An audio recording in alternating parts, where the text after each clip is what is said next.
to figure out how the best use in time. After 2 years of running his company, he's been able to grow it 340%. Okay, over the year. Let's give him a hand. That's quite a lot. I also found the time to be an organizational chair for Denver Startup Week, and this is his first paid speaking gig, and to be on the organizing committee for a 1 Million Cups in Denver Growth Hackers and host a weekly podcast. Additionally, he still finds time to post a story on his Facebook and Instagram every other day, and actually pretty inspirational. So if you'd like to see him, his Instagram handle is @Michael_Ostrow. Michael, thank you for coming. Let's give him a warm round of applause. It was a really good intro. Also, it was a bit too late to do a entire speech with Russian accent, so I'm not actually going to do that. But now you have to do your accent, because he edits. Yes. So I love events like this. I love connecting with other people. I love people that are trying to grow, get in the right mindset. Obviously, you heard there on other events in Denver. It really, really matters to come together and connect. So thank you guys for letting me come up in front of you guys and speak, and then also thanks for coming tonight. Like, please connect with other people. And Jessica, happy birthday. Cheers. So I call this speech, Time Flies By. Has anyone in here ever felt like a week just flew by? Raise your hand. Has anyone ever felt like a month just flew by? What about a year? Has anyone ever felt like a year flew by? Just to get a sense of this, let's see. Anyone ever felt like 5 or 10 years flew by? Okay. So, I'm 28 right now. I'll be 29 March 20th. Just to let you guys know, because you're going to get presents. Also, I'm a Pisces, right on the cusp. Here's Pisces. I know that's super interesting stuff. Oh, you're dancing back there. Okay, cool. You're Pisces? Yes. Sweet. I feel like a comedian, like pointing people out of the audience right now. Anyway, so I'm not going to talk about where I am now. What I'm going to do is I'm going to go back to when I was 25 years old. So at 25 years old, I'm still doing sales for other companies. Tina was nice enough to say, some of the companies I was at. And when I was doing sales for these companies, I realized I had to keep learning and keep growing. I didn't really know how to do that. Some companies give you mentors and coaches, and they put them above you so that you can keep learning and growing. But what if you don't have a mentor or coach? How do you keep learning? How do you keep growing? So I'm out there trying to find my own mentor. Has anyone ever tried to find their own mentor? Just curious. I feel like this is like an Italian mobster boss who's like, hey, you, get over here. I need you to find this guy. I need you to sit him down. You're going to talk to him. Like, find this guy, sit him down and talk to him. What am I going to talk to him about? Who am I even looking for? Yeah, this guy, he's going to have a lot of money. He's probably going to be older than you. And maybe he's got a nice car. Alright, so older than me, nice car, lots of money. So I'm out there trying to find some sales guy that is more successful than I am and older than me, but I don't really know what I'm looking for. But I end up finding this guy who travels around the world and does sales inside this really high-end product. So I feel like I can learn from him. So finally, after he's done traveling, he takes time to be with me for lunch. I got more of this lunch than I ever could have possibly imagined. This one conversation changed my life. I didn't just expect this conversation to go to this route, because I expected this conversation to be about sales, and I could learn from him. This is a very experienced sales guy selling high-end products. What I ended up talking about during our conversation was exactly what I was looking for in the first place, which might have been the wrong things. Nice cars, lots of money, lavish parties, and all the women he's been with. He showed me pictures and pictures and pictures of all of these great things he did. And in the back of my mind, the only thing I'm thinking is this me when I'm 40? I didn't think I could laugh at that, actually. But I was thinking, am I going to be in the same position at 40? So I'm 25 years old now. I'm in sales. I'm on the same route everyone in sales thinks about. Like, work hard, make a lot of money, go get a nice apartment, do all these nice things. And I'm like, I'll be 40 and I can end up just like this guy. And that was my first gift, a gift of time. I was gifted 20 years at that moment to understand where I wanted to be. And this is the first time in my life I've actually thought that far in the future. I've never before thought 20 years down the road. So now I see I don't want to be here. I don't want to have superficial connections, because at 25 I realized I have a lot of superficial connections and no real deep, meaningful relationships at 25 years old. So, thinking what I didn't want to do in the future, well, what do I actually want? Okay, so I thought about it 20 years on the road. Well, I want kids, I want a family, I want my own business, I want to be financially stable. How do I actually get those things? How do I work towards those things? So at this point, I'm still not sure. And a lot of you raise your hands for years flying by. So from 25, 26, flew by. Another year, gone. Because I said I wanted these things, but I didn't actually work to achieve them. I didn't break it down. I didn't really know that you're supposed to break it down. So the first time I ever really thought about this was once I thought about 5 years down the road. I took an idea and I said, you know what? What do I want to be at 5 years down the road? And that became a very solid thought for me. So I want to do something with you guys right now. I want you to take a moment, and nobody has paper, I'm not sure anyone actually has paper or not. You can close your eyes, you don't have to talk to the person next to you, but think about where you want to be in 5 years. You can close your eyes, you can not close your eyes, I'll stare at you while you close your eyes. But think about where you want to be in 5 years. Take 30 seconds, this can be business, relationships, financial, travel.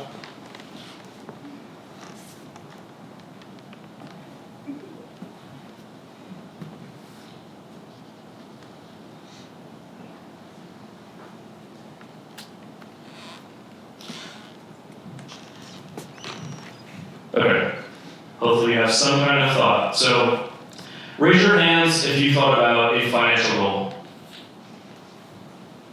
Keep your hands up. Look around the room and see the other people that have their hands up for a financial goal. Keep your hands up. Keep your hands up. Lock eyes with other people that have financial goals. Lock eyes and deal right now. Remember the face. Alright, you lower your hands.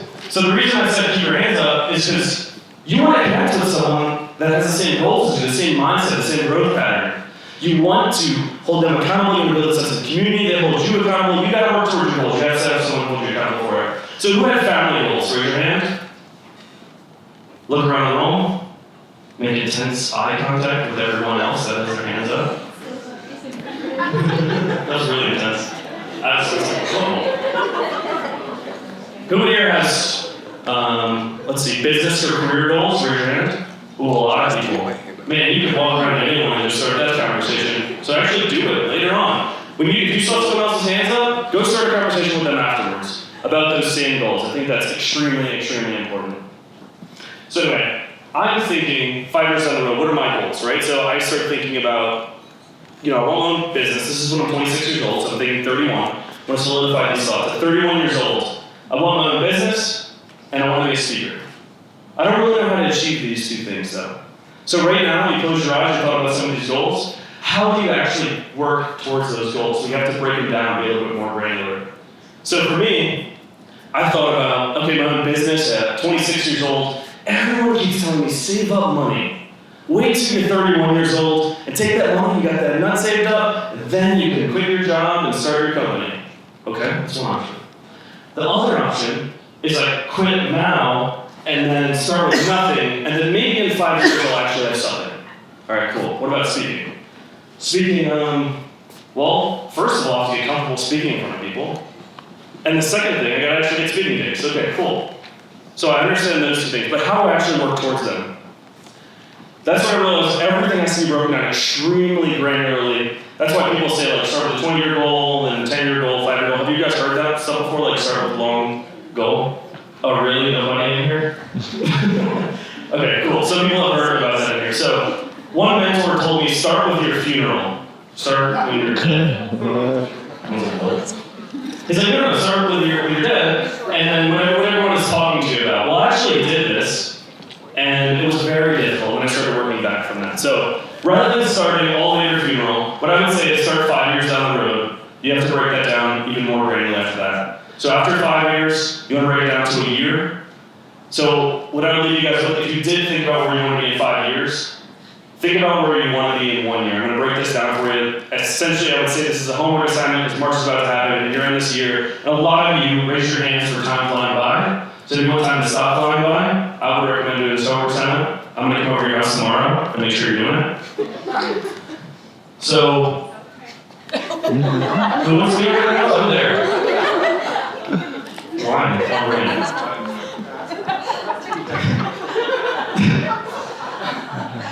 So let's think about 1 year from now. That's February 28th, 2021. That's a Sunday, in case you're curious. But 1 year from now, where do you want to be? So think about that. My favorite book on the planet is The One Thing by Gary Keller. I absolutely love it. It's with Keller Williams. Has anyone read that book? You nod your head. Oh, yeah. Okay, sweet. A couple read that book. I think some people work there, so you better read it. So I love this book. It talks about the one thing that you can focus on. By focusing on that one thing, you're working towards your goals in life. Some people that I have friends with said they have a little difficulty focusing on just one thing. So think about 1 to 3 things. People say that's a little bit easier. So what are 1 to 3 things you want to accomplish by February 28th, 2021? 1 to 3 things. This is your homework assignment. You have to do it right now.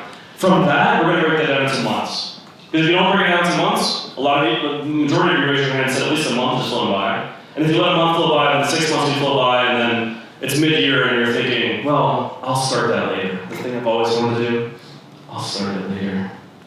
So then break that monthly goal down into weekly. What do you need to do 1 to 3 things every single week to achieve that weekly goal, the monthly goal? And then every single day. Start your morning with 1 to 3 things you have to do to make sure you're on track to achieve that weekly goal, monthly goal, and yearly goal. And then you can achieve your 5-year goal. So anyway, I started breaking these things down. And Tina was nice enough to say that I started my own business, and it's grown 340% in year-over-year growth. February 1st of this year made 2 official years of having my own business. I brought on team members, helped grow my company. So far, it's been great. Like I said, I'm about to be 29 years old. Do I consider myself successful yet? I do not consider myself successful. But at 31 years old, it gives me 2 more years for my original goal from 26. Will I be successful at 31? Will you maybe keep up with me? Maybe I will be. I don't know. But I hope to be, and I'm working towards it. So on the speaking side of things, Tina did say a little bit about what I did in the past. I was extremely nervous getting in front of all the audiences before. I remember going to 1 Million Cups. Are you anyone familiar with 1 Million Cups in here? It's an event where people pitch, and I was emceeing it. And I remember one of the guys that emceed before I walked in, and he was like, hey, you want to do it today? I was like, no. And I just turned it, and I didn't do it. And next time, I was like, I'm going to practice before I go just to make sure I'm ready. So I go in, and I'm ready, and then he does it. I'm like, darn it. So then I keep practicing, and I get ready, and then I finally do it. I'm nervous, and I mess up, and I screw up, and I look, I guess, insane in front of people. Maybe I look insane to you guys now. Why did I do an accent to start? Because that was fun. Yes.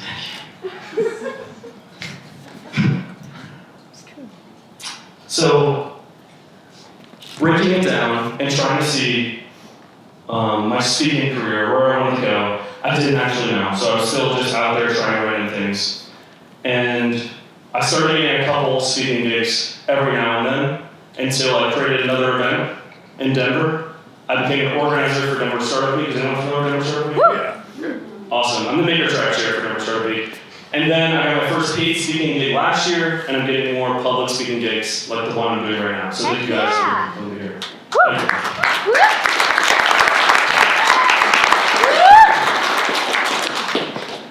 So if I would leave you guys with one thing, I would say, I'm coming over your house tomorrow night, make wine, and you're going to work this assignment. Break things down granularly.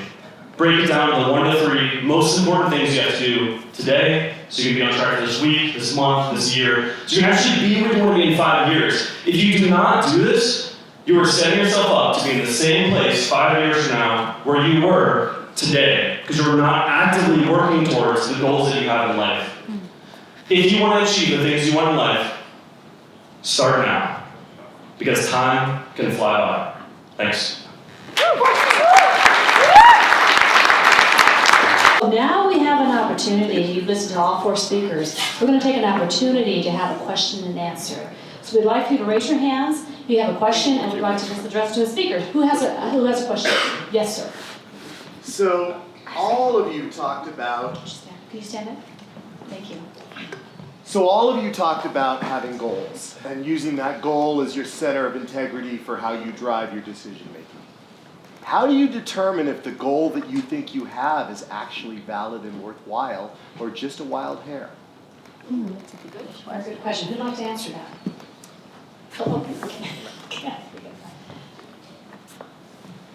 Very simple for me. Does it make my heart do this?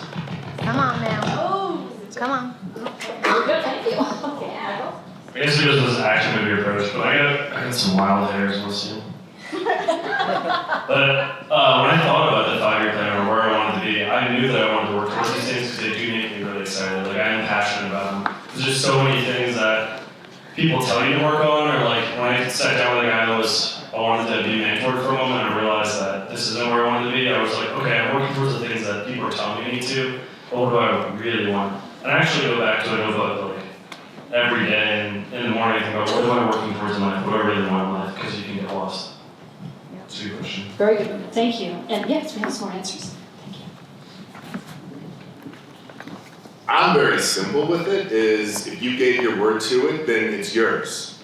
Integrity is not something with, you get to choose where you do and don't honor your word. You either honor it everywhere or you honor it nowhere. If you dishonor it one place, then it has no power anywhere else. So if you gave that word to yourself, to somebody else anywhere, then that's your commitment and you choose to either honor it there or not. So it really is, it's not a goal.